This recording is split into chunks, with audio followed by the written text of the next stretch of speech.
La llamada cortó la música de la sala como una tijera. Clara sostuvo el auricular con la mano temblorosa y escuchó su propia voz, ajena, negando un futuro que otra vez le pesaba en el pecho. No voy a casarme. 3 palabras que pesaron como una maleta vacía en la que había metido meses de promesas, fotos, vestidos y la versión más dócil de sí misma. Al otro lado, la familia, las preguntas. Ella colgó. El vestido colgaba todavía en la habitación, una sombra blanca detrás de la cortina. Clara lo miró y, por un segundo, vio otra vida. Un vestíbulo, flores, el anillo deslizado en un dedo tembloroso. Luego cerró el armario, enrolló el vestido y lo metió en la maleta junto con un par de blusas, su pasaporte y una carta que no supo si escribiría. No hubo drama heroico, no hubo gritos epicéntricos, solo la decisión fría de no quedarse en el molde que le habían asignado. Tomó un vuelo con destino a Moscú porque era lejana, porque el frío entumecía los recuerdos y, sobre todo, porque parecía imposible que alguien de su vida anterior la buscara allí. La ciudad la recibió con una lluvia fina que sabía a acero. Claras luces en reversa, carteles en una lengua que ella apenas descifraba. La sensación de que todo era más grande y más impersonal. Caminó por avenidas anchas y se refugió en un hostal de pasillos largos y camas compartidas. Ahí conoció a Aline. Risas rápidas, ojos que hablaban de estudios interrumpidos y una generosidad que olía a deuda. Aline la llevó a cafés donde el espresso era fuerte y la gente hablaba en voz baja. Le consiguió trabajos temporales. Mesera en un restaurante que cerraba a medianoche, reponedora en una tienda de antigüedades que olía a madera vieja y papel.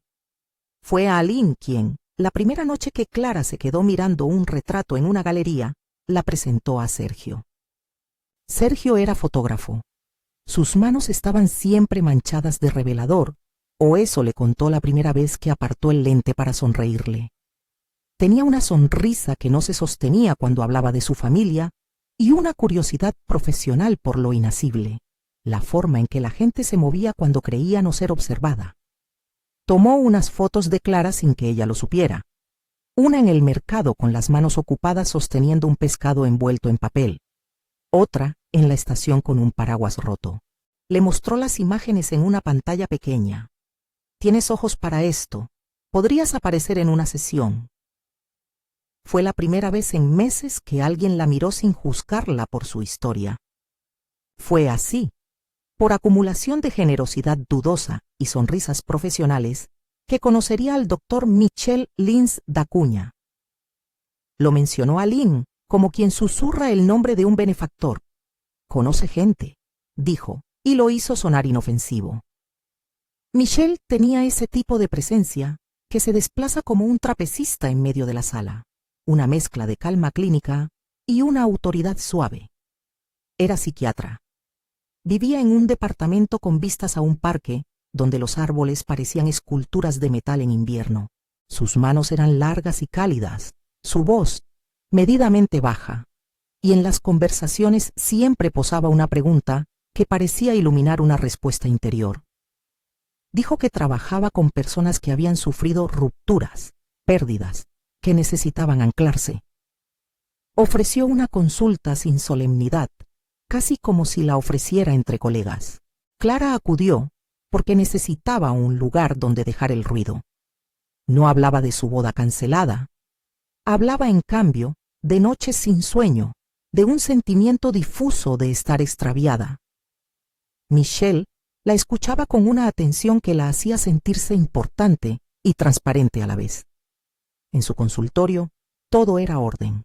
Libros de tapa dura, una lámpara que evitaba ser demasiado cálida, el silencio midiendo cada palabra. Él proponía ejercicios de respiración, imágenes, relatos que invitaban a reconectar con un nombre interior. No explicó mucho. Invitó a que volviera. La primera sesión no fue espectáculo. Fue una cuerda floja, tendida entre guardias de luz y sombra. Michel le pidió que cerrara los ojos y describiera un jardín, colores, olores, la textura del suelo bajo los pies. Le habló con voz baja, con metáforas. Imagina una puerta que cuando la abres te deja salir de las piezas que ya no te sirven. Ella sintió la habitación desaparecer a ratos, la sensación de flotar ligera, y después, al abrir los ojos, una calma inesperada. No hubo órdenes ni imposiciones, solo la sensación de que alguien le había ofrecido el nombre de una salida. Algo empezó a perderse sin hacer ruido. Las primeras cosas fueron pequeñas. Una fecha que no recordaba haber marcado en su agenda, una llamada perdida que no sabía a quién correspondía, un mensaje de texto con el vocativo iris que no entendía y borró, por instinto sin preguntar. Lo notó primero por la ropa. Encontró una blusa en su bolso que no había comprado, con una etiqueta que decía Iris. Pensó que había confundido bolsas en la lavandería. Fue Sergio quien señaló la continuidad. En tus fotos empiezas a aparecer con esa blusa, como si alguien te hubiera cambiado el vestuario. Clara se rió nerviosa. Lo atribuyó al frío, a la confusión del principio. Pero la coincidencia se multiplicó. Aline fue la primera en usar el nombre sin preguntar. Iris te queda bien, dijo una tarde en la que estaban preparando un currículum, y después, al ver la mueca de Clara, añadió: es un nombre bonito, tiene fuerza. No era exactamente un error, era una colocación, una pieza que iba encajando en un rompecabezas que Clara no sabía que estaba armando.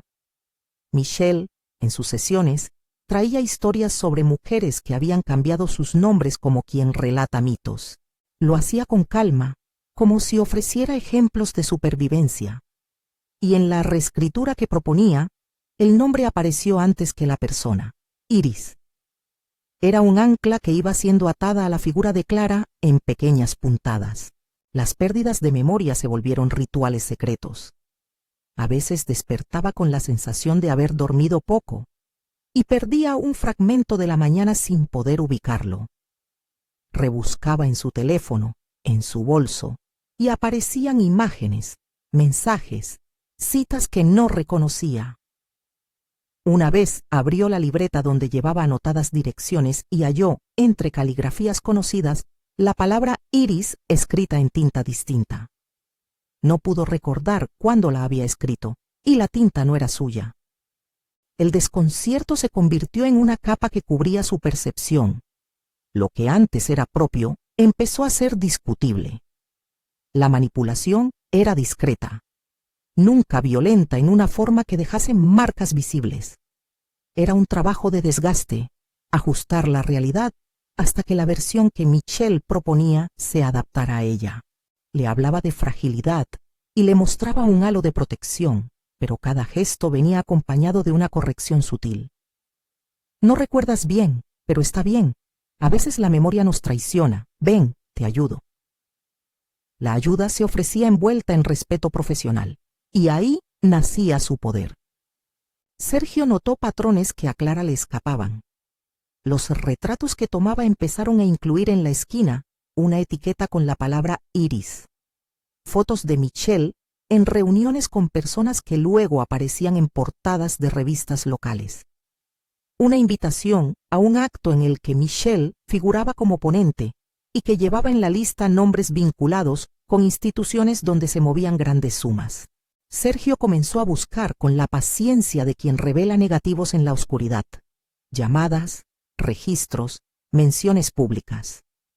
Encontró una nota periodística antigua sobre un matrimonio cancelado que había terminado mal, con un psiquiatra citado en el texto. No era suficiente para acusar, pero era suficiente para sospechar. Aline, por su parte, titubeaba entre la lealtad y la culpa. A veces hablaba en voz baja de deudas, de favores que debía, de noches en que Michelle había pagado alquileres, arreglado papeles. Otras veces mostraba una ferocidad protectora extraña. Defendía las sesiones como si sus beneficios fuesen incuestionables. Clara la percibía como un faro que a veces destellaba y a veces se apagaba. Había afecto, pero también una servidumbre que apenas se dibujaba. Una noche Aline, Con los ojos rojos por el llanto que no llegó a derramarse en voz alta, dijo: «Yo también he perdido piezas aquí, pero no es lo mismo perder una llave que perderse a una misma». No explicó más. La ambivalencia de Aline la hacía peligrosa, colaboradora voluntaria y cadena que podía romperse. En los corredores del hospital donde Michelle daba charlas, empezaron a surgir murmullos que no llegaron a titulares. Colaboradores que habían muerto en circunstancias que se registraron como accidentes, herederos que desaparecieron de los inventarios, testigos que cambiaron sus declaraciones. Eran hilos sueltos que no formaban una tela coherente, pero que, al tocarlos, dejaban un rastro de textura áspera. Sergio y algunos amigos que se involucraron por curiosidad y por la mirada que tenían hacia Clara. Su madre desde Brasil, un investigador privado que Aline mencionó en un arranque de remordimiento, comenzaron a recoger datos. No había aún pruebas para encender una orden de detención, pero sí suficiente para formar un mapa con zonas oscuras. Mientras, la identidad de Clara se iba asomando en dos espejos. Había momentos en que se sentía exactamente ella. La risa contenida en un cuarto pequeño, un recuerdo de infancia con su padre cocinando arroz, la sensación de que la ciudad podía ser conquistada con tiempo y valentía. Y luego, en otras mañanas, despertaba con la certeza equivocada de haber sido siempre Iris. Recuerdos de una familia opulenta que le parecían reales, cartas de afecto que le llegaban sin remitente, un documento de identidad con el nombre de Iris que apareció dentro de una carpeta en la mesa del consultorio. No llegó a creer del todo en las nuevas memorias, pero la duda le enseñó a desconfiar de sí misma. Michelle aprovechó esas brechas con una artesanía fría. Reforzaba una historia, justificaba otra, corregía la narrativa al vuelo y siempre con la oferta de reparación. «Si te sirvo para recordar quién eres, trabajaremos juntos», decía. En su voz la palabra «juntos» llevaba un acorde de posesión.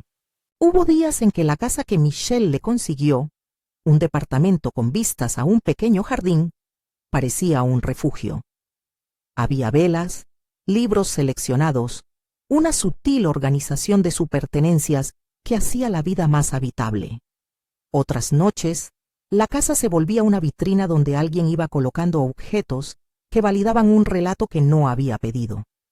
Fotos suyas con familias que no conocía, cartas sin remitente.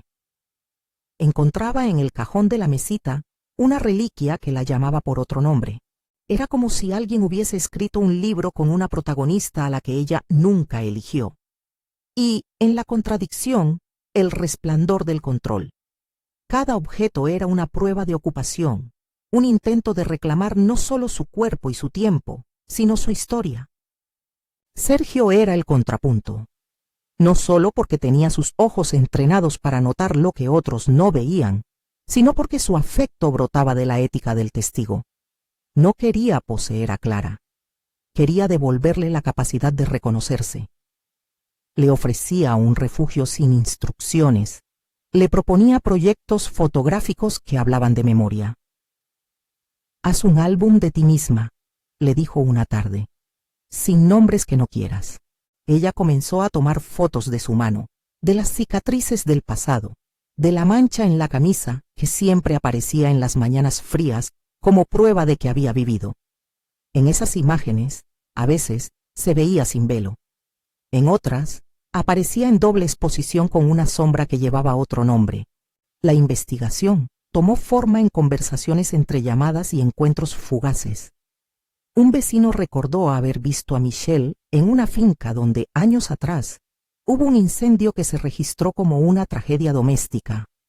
Una empleada de oficina habló de una firma que cambió porcentajes en un testamento.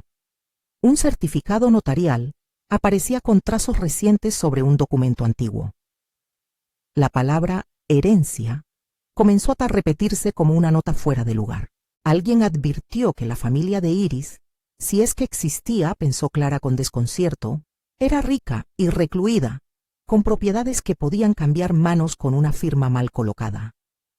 El motivo económico, ese motor frío y pragmático, iba tomando forma como una sombra que explicaba demasiado.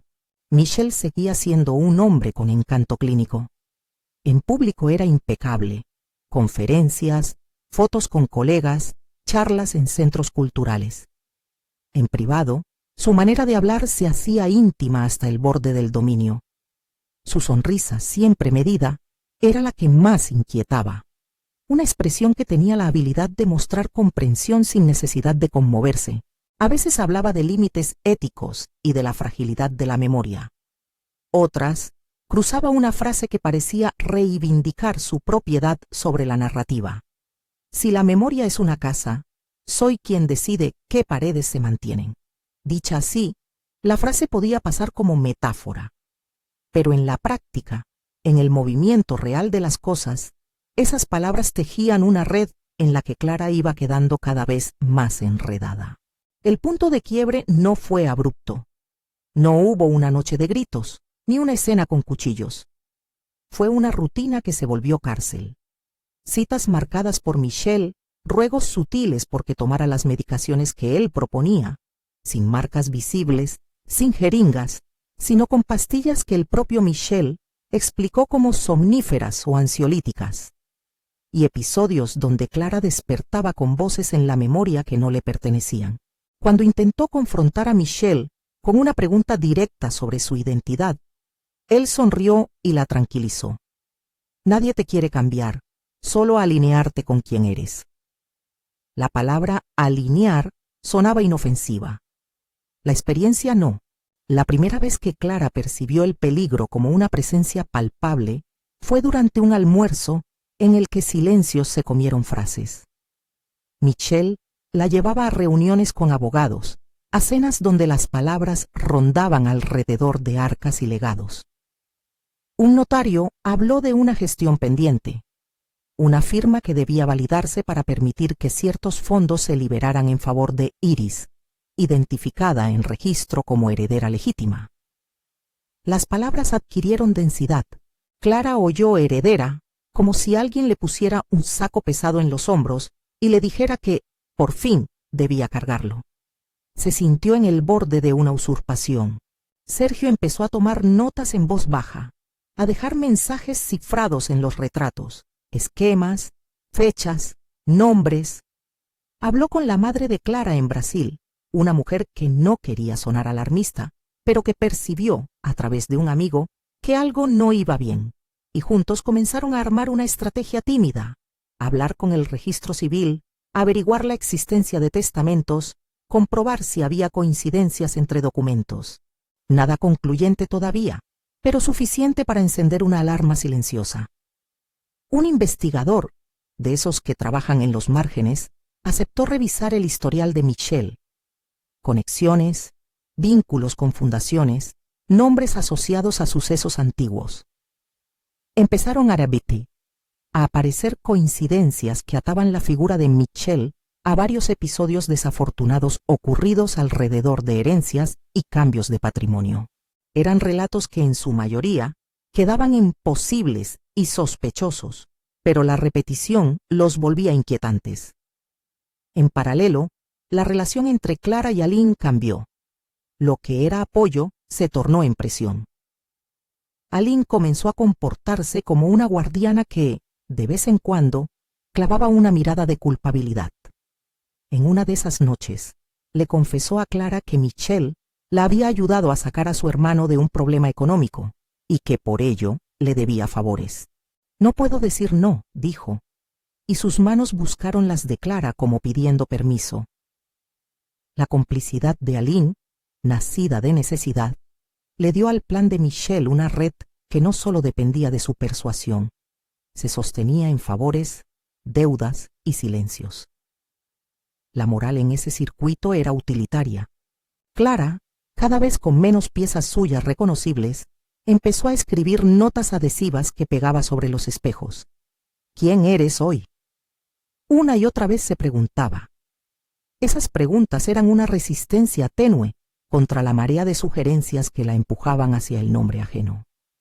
En los momentos más claros, comprendía que su resistencia no solo dependía de la lógica, sino de su capacidad emocional para reclamar dolores y recuerdos auténticos.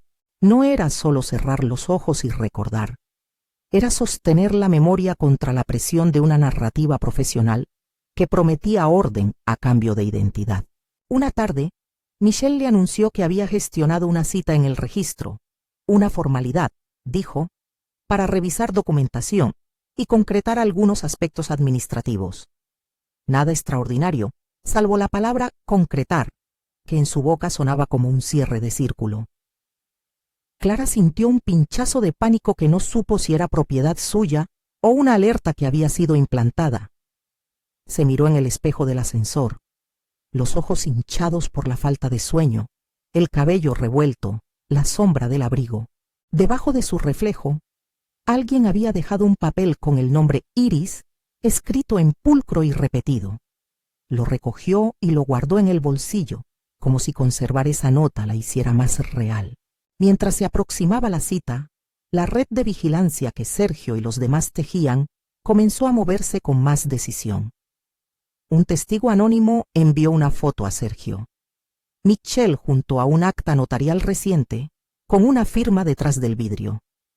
La imagen no mostraba la totalidad del documento, pero la presión simbólica se sentía. Sergio la guardó con cuidado y, sin mostrársela a Clara de inmediato, buscó corroboración.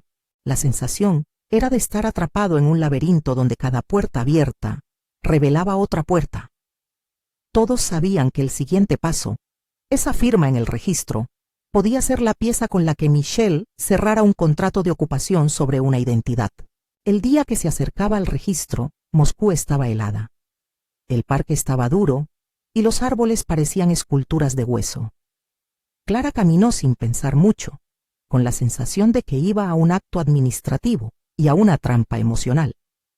En la entrada del edificio administrativo, Michelle fue un padre de familia, un profesional impecable que hablaba con la recepcionista como si todo fuera correcto. Su mano buscó la de Clara con una naturalidad que la desarmó. Ella la sostuvo y sintió la presión como una carcasa que la comprimía. No era una fuerza física que pudiera señalar en un parte, sino una sumisión modulada por la cortesía. Entraron. Afuera, lejos de la puerta, Sergio recibió una llamada. Un informante había encontrado un expediente con la coincidencia de nombres y algunas firmas que parecían pertenecer a la misma mano. La verdad empezó a moverse en dirección hacia una corte, o, al menos, hacia una investigación más formal. Pero la maquinaria judicial tiene sus velocidades, y la vida se mueve en otras. Mientras Sergio apuraba pasos, Clara estaba en una sala pequeña donde la luz era fría y un papel esperaba su firma con seriedad solemne. Michelle le ofreció un bolígrafo con una sonrisa y pronunció palabras de calma. «Solo formalidades», murmuró. Clara puso el bolígrafo sobre el papel. Miró la tinta, la línea donde su trazo tenía que entrar. Cerró los ojos por un segundo y pensó en su padre cocinando, en la brisa de la playa de su niñez. Abrió los ojos y el bolígrafo bajó. La firma quedó en el papel, una curva silenciosa que parecía dividir su vida en un antes y un después. Afuera, Sergio llegó con una copia borrosa que mostraba lo que parecía ser la misma firma en otro documento. Corrió hacia la puerta justo cuando el portón administrativo se cerraba tras Clara y Michelle. Tocó la ventanilla, pidió hablar con la recepcionista, se topó con papeles cerrados. «No puede entrar», le dijeron. En ese momento la ciudad de Moscú pareció reducirse a un punto de tensión. Adentro, la firma. Afuera, la posibilidad de impedirla. No hubo empujones, no hubo violencia clara. Apenas la certeza incómoda de que alguien se había apropiado de un nombre. Esa noche, después de que la ciudad guardara el frío y el ruido, Clara volvió al departamento con un documento en su bolso que no terminó de entender. Lo desplegó sobre la mesa y la luz del flexo lo iluminó. Había cifras, cláusulas, un nombre subrayado en una tinta que no era la suya. En la esquina, alguien había estampado una pequeña flor seca, un sello estético que convertía el trámite en ceremonia. La identificación con Iris empezaba a ocupar papeles que una vez habían sido espacios suyos. Sintió asco y miedo, dos sensaciones que se mezclaban hasta ser una sola. Sergio la llamó tarde, con voz contenida. Hay algo raro en esos papeles, no están completos.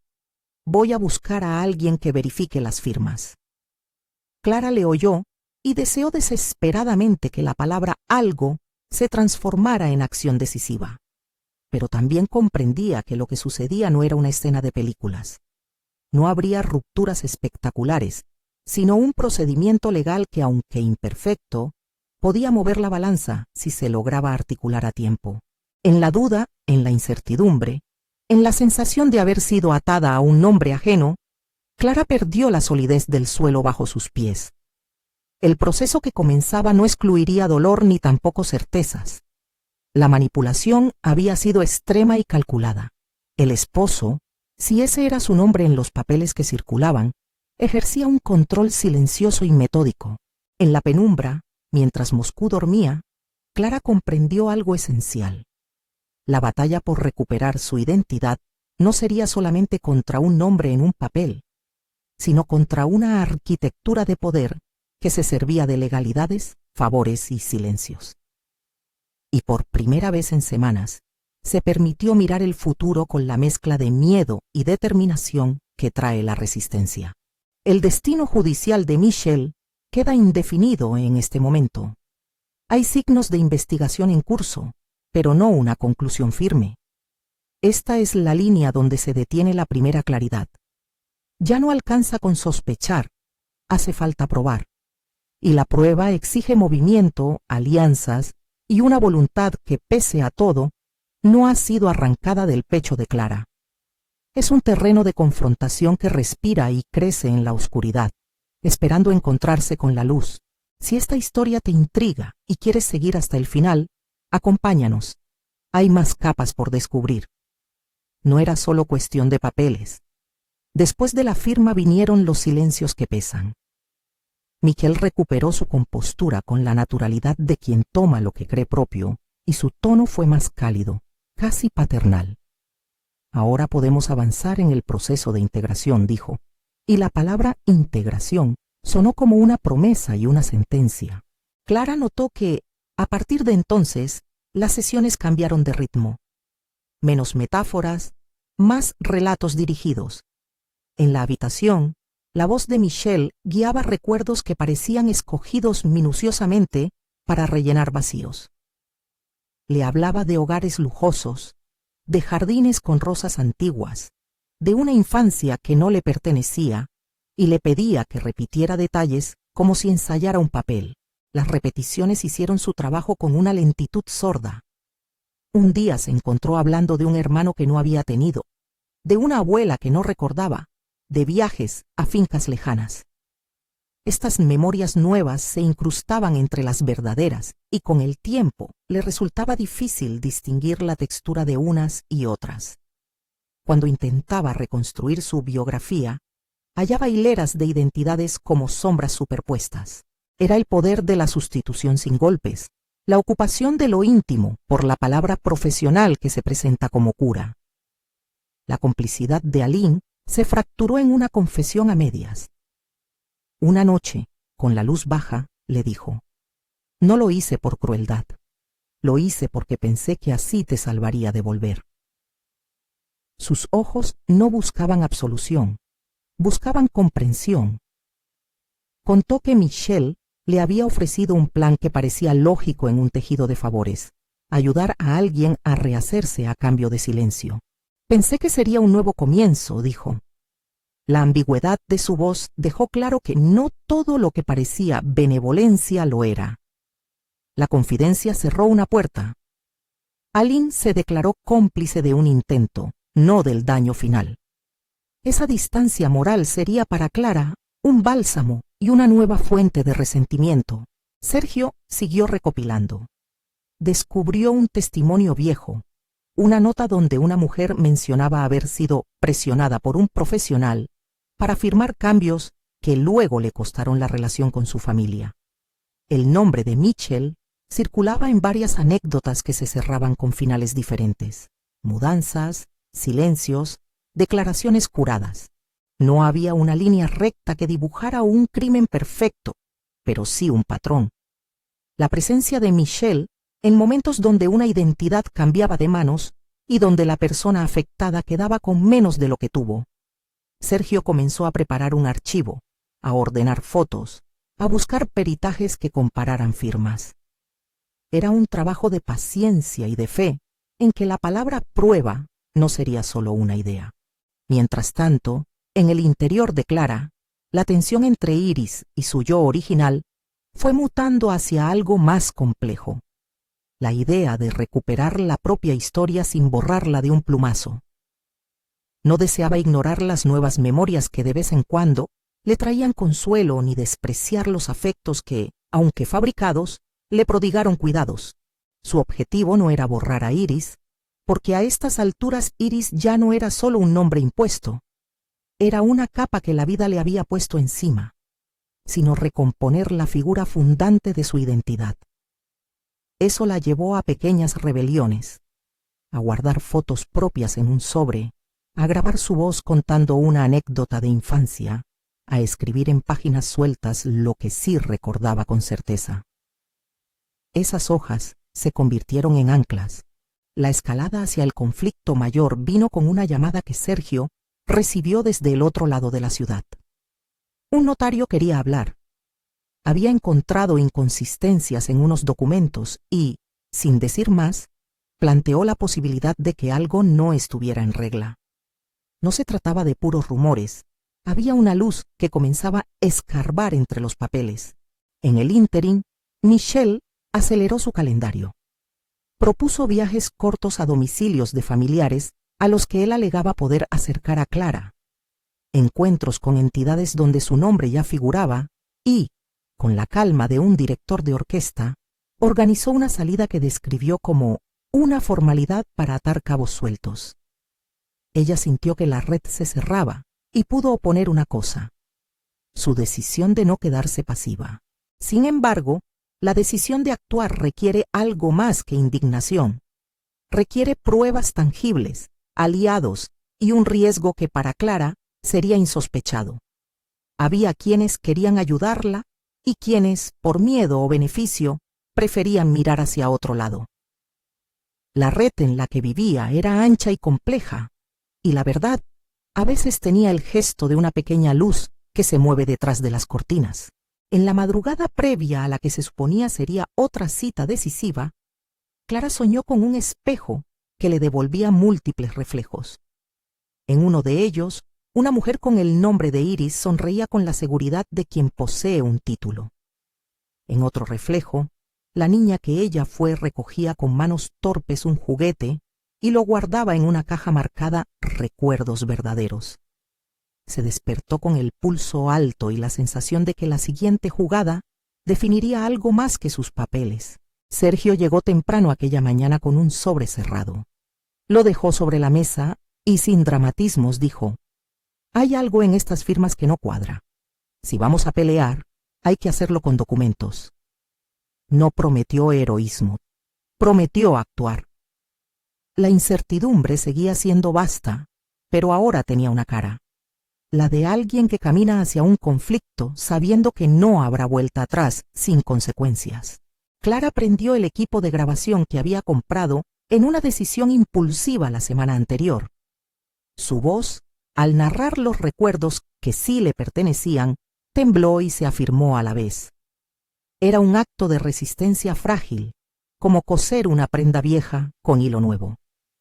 Y mientras la ciudad despertaba, con vendedores ambulantes colocando sus puestos y trenes que sonaban a rutina, todo se encaminaba hacia un momento que prometía ser el eslabón entre la manipulación y la exposición. La noche anterior había dejado una última nota. Alguien había empujado un sobre bajo la puerta con una tarjeta que llevaba el sello de una notaría y la fecha de un trámite futuro. El papel no era hostil, pero era una amenaza. Ordenaba un encuentro formal. Clara lo leyó. Notó cómo las palabras parecía que presionaban su pecho, y guardó el papel en su bolsillo como quien lleva una bomba de tiempo. En la reunión que seguiría, no habría solo papeles, habría miradas evaluadoras, manos ofreciendo bolígrafos, el zumbido neutro de la administración. Habría también el riesgo de que la identidad que le habían ido colocando quedara definitivamente anclada en un sistema legal. Y en ese intersticio donde la vida real y la dramaturgia se cruzan, se cerró por ahora un capítulo. La firma, la cita en el registro, la conspiración detrás del nombre, la red de favores, la ambigüedad de Aline, la perseverancia de Sergio, todo lo anterior construye un paisaje de tensión que aún no ha explotado en su crisis final. Quedan piezas en la mesa, testigos por escuchar, documentos por cotejar y una protagonista que lucha por recuperar el relato de sí misma mientras el mundo intenta imponérsele. El control ejercido por el esposo, ese hombre con sonrisa paciente y manos que saben ordenar objetos, ha mostrado su alcance. La ruptura de ese control se aproxima, pero todavía no se ha consumado en su totalidad. En la penumbra de su habitación, Clara repasa las fotografías que Sergio le dejó, instantes que prueban que ella existió antes y que podría volver a existir después. Cierra los ojos y escucha, muy lejos, una voz que ha sonado demasiado.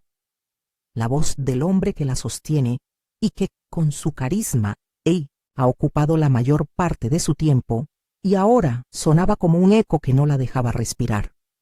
Cerró las manos sobre el papel que contenía su firma y por un instante imaginó arrancarlo y que todo quedara sin efecto. En vez de eso, guardó el documento en un cajón y sostuvo la decisión en la palma como quien tensa un rescoldo. Caliente, peligroso, posible. La semana que siguió fue una concatenación de tensiones domésticas y pasos medidos. Michelle aumentó las citas. En algunas, hablaba con tono académico sobre integración de memorias. En otras, bajaba la voz y la asfixiaba con afecto. Las diferencias entre protección y control se volvieron más difíciles de distinguir. A veces lo eran para todos y a veces solo para ella. Sergio y el investigador, un hombre callado que prefería no figurar, trabajaban fuera del escenario visible. Peritajes caligráficos, llamadas a notarios, comprobantes de que ciertas visitas de Michelle a oficinas registrales coincidían con cambios de documentos. Había testimonios, pero la máquina legal requiere de piezas que encajen con precisión. Había prisa y no había atajos. Una tarde, Aline fue a verla con la cara desencajada. Traía un sobre con papeles y, en el bolsillo, unas manos que le temblaban. «No puedo seguir así», dijo sin preámbulos. Se sentaron en la mesa de la cocina, y por primera vez desde que se conocieron, la ciudad se hizo pequeña alrededor de ellas.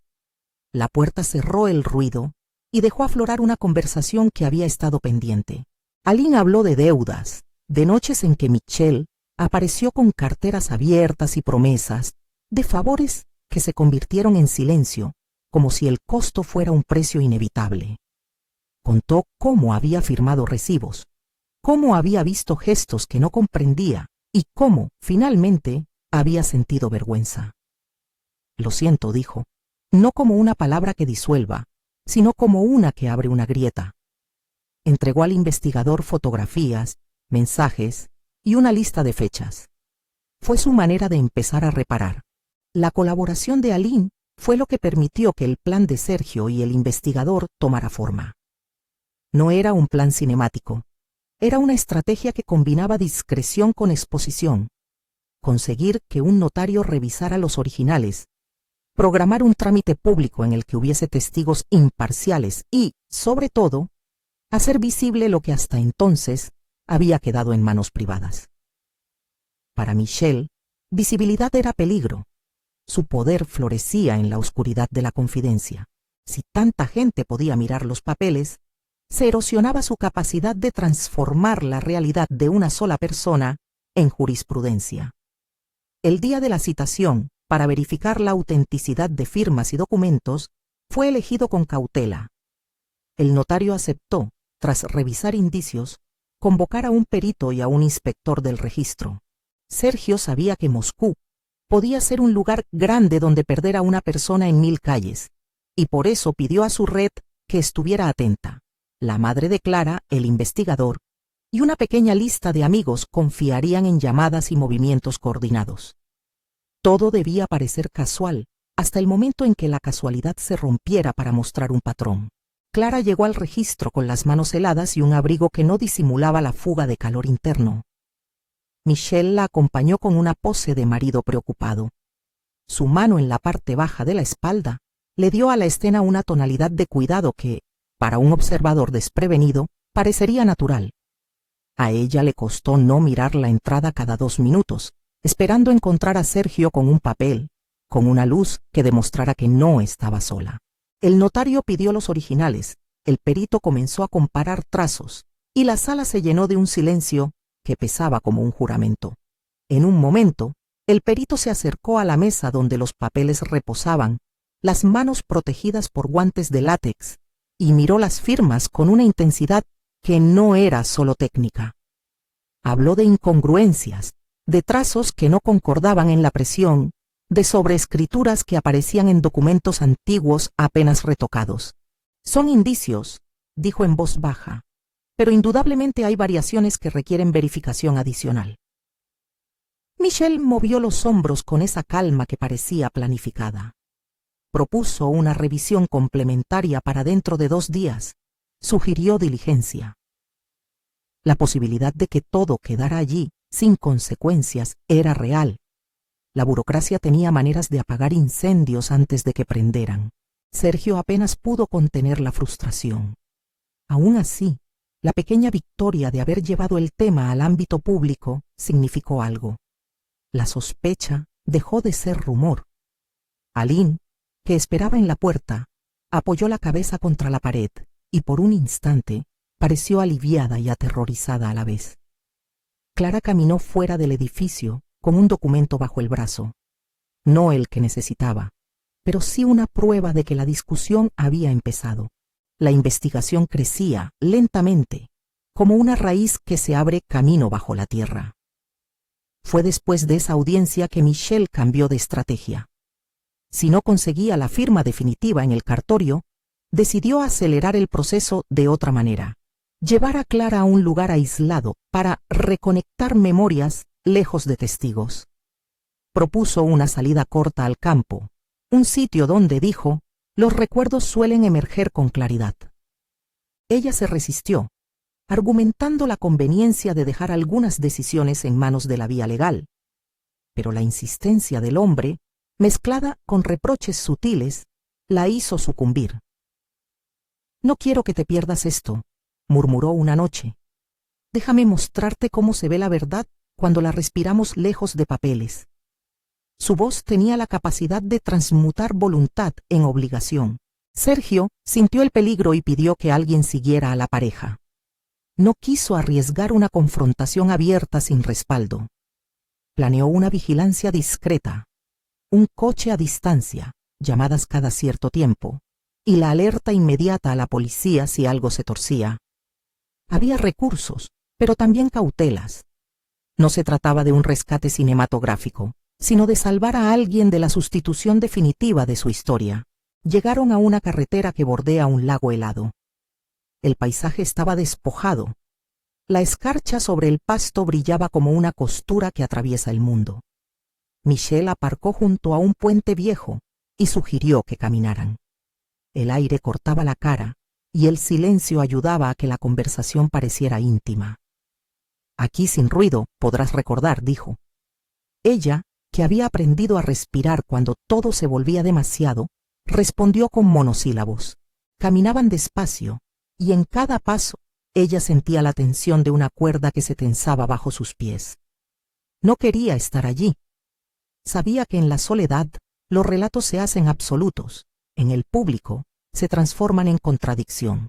El puente estaba vacío salvo por corchos oxidados y por una baranda que crujía con el viento. Michelle se detuvo y la miró con la mirada que había usado en tantas sesiones. Un examen envuelto en ternura. «Tenemos que decidir ahora», dijo. «La firma será el acto simbólico que te ancle. Sin eso, nada será completo. Sus palabras eran un ultimátum envuelto en un bálsamo.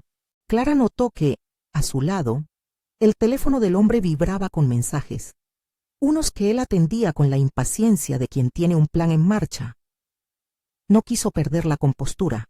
Fue en ese momento cuando el investigador, que los seguía con una vigilancia prudente, supo que debía actuar. Había sigilos en su movimiento. La policía había sido informada y se acercaba con cautela. Sergio, que circulaba en coche por la otra orilla, envió la ubicación exacta y aguardó la orden de intervenir. Todo tenía que pasar con un mínimo de violencia pública. La prioridad era que Clara supiera que no estaba sola. Michelle se convirtió en otra especie de animal cuando sintió que la trama podría deshacerse. Intentó un último recurso: imponer la imagen de Iris como una certeza inmediata. Le pidió que repitiera frases, que hablara de una infancia que no había conocido, que cantara una canción que, según él, formaba parte del acervo familiar de la ficticia heredera. La voz de Clara, al principio vacilante, se rehizo con una claridad que no fue de víctima, sino de alguien que había aprendido a fingir para sobrevivir.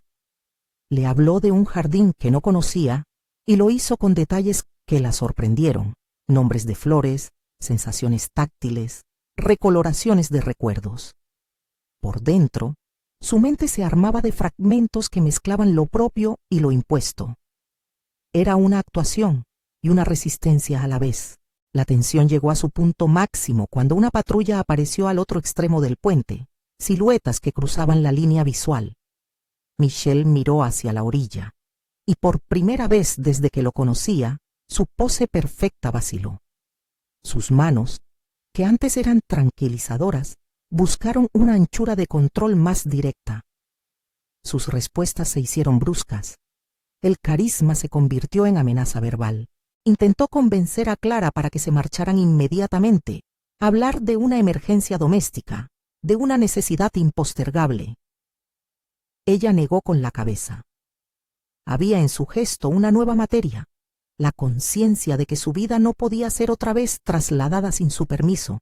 En el borde del puente, la policía, con orden de registrar documentos y de asegurar a la persona que estuviese bajo coacción, se acercó. Michelle intentó mostrarse cooperativo, sonriendo en el lenguaje que mejor conocía, el de quien se presenta como víctima de malos entendidos.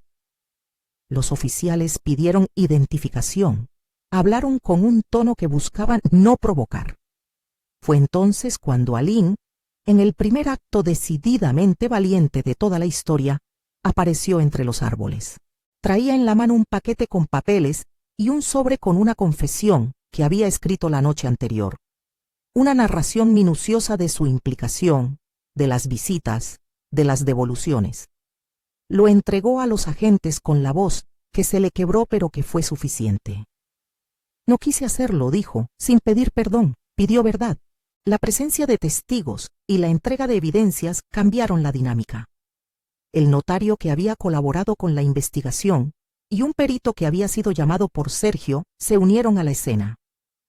Michelle, que hasta entonces había manejado la teatralidad de la dominación, comprendió que el escenario se había vuelto público. Intentó una última vez, y con eso, mostró su verdadera vulnerabilidad: manipular la escena usando la idea de una crisis mental de Clara. La palabra episodio le salió con esa rapidez que usan quienes conocen la retórica del profesionalismo médico para eludir responsabilidades. Sin embargo, la policía exigió calma y verificaciones. Algo que funcionaba en habitaciones cerradas no se sostiene fácilmente con testigos y papeles en mano. Lo que ocurrió en el puente no fue una película de rescate heroico con violencia física desbordada. Fue un nudo que se desanudó con testimonio, con la presencia de la ley y con la decisión de una mujer de dejar de identificarse con la historia que otro le había fabricado. Los agentes, con respeto y prudencia, ofrecieron preguntar a Clara en un lugar donde pudiera hablar con seguridad. Una hora después, en la comisaría local, Clara contó lo que recordaba y lo que le habían impuesto. Habló de noches de vacío, de sesiones que parecían curas y que fueron control, de papeles firmados sin entender del todo, de la aparición de un nombre que jamás eligió, Iris. Sus palabras fueron medidas, a veces entrecortadas, otras con la claridad de quien reconstruye un archivo. La prensa local, que en un principio había ignorado rumores, recogió la parte visible del suceso. Una figura pública, Michelle, implicada en una denuncia que combinaba abuso profesional y fraude de identidad. En los días siguientes, artículos brotaron con cautela. Unos hablaban de la carrera impecable del médico, otros de testimonios de casos que eran, cuando menos, inquietantes. Para Michelle, la exposición quitó la máscara de certeza. Para Clara, la exposición fue un paso duro y necesario hacia la recuperación. Durante las semanas posteriores hubo entrevistas, peritajes, llamados a declarar de testigos que antes habían preferido el silencio. Aline dio su testimonio formal ante la policía y entregó todos los documentos que había guardado.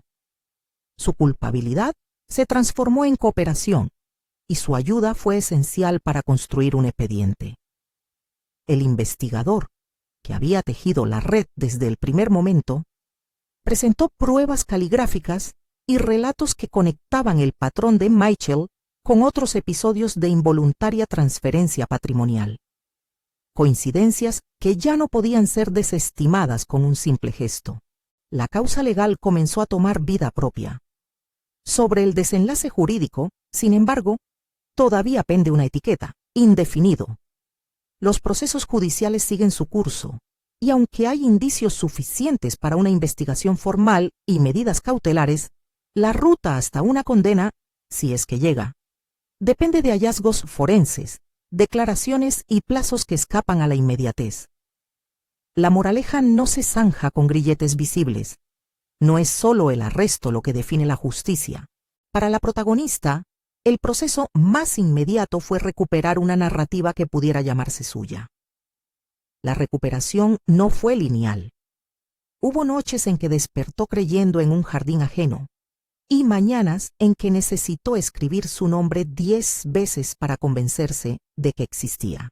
El terapeuta que la atendió como parte del apoyo psicosocial que le ofrecieron los amigos no trató de borrar los fragmentos nuevos ni de invalidar los afectos que a veces le ofrecieron consuelo.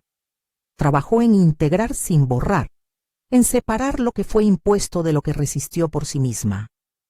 Había que desarmar un tejido sin deshacer la persona.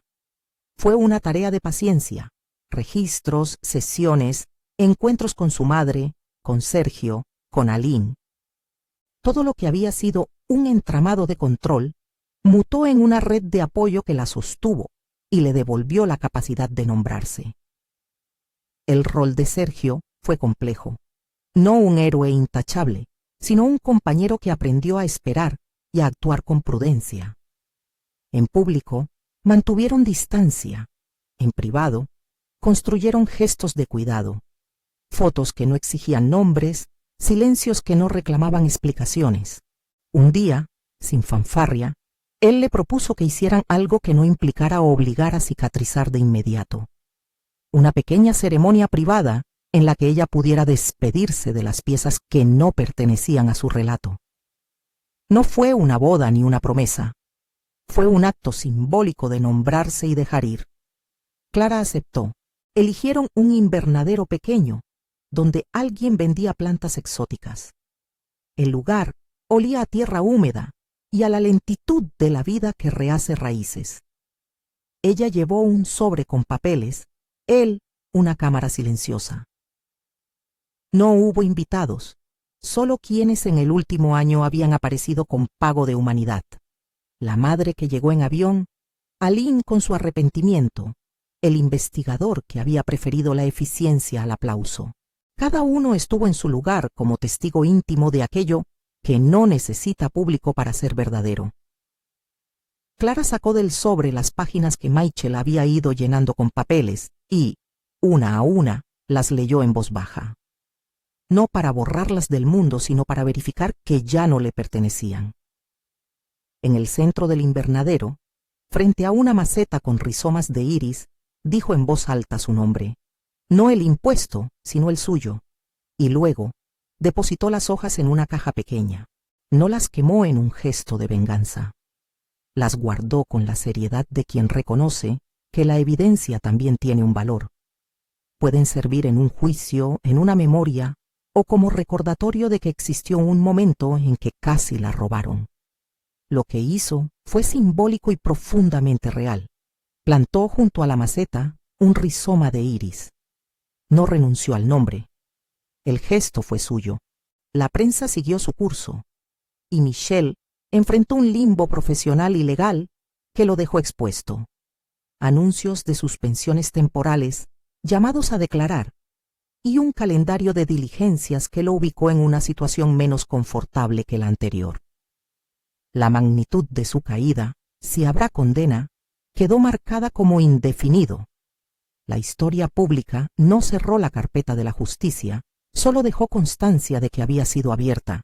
El desenlace personal, en cambio, fue más exacto. Clara no regresó a la pretendida normalidad de quienes no han sido tocados por la violencia psicológica. Reconstruyó un ritmo propio. Volvió a las fotos, esta vez con la cámara de Sergio como herramienta y no como testigo.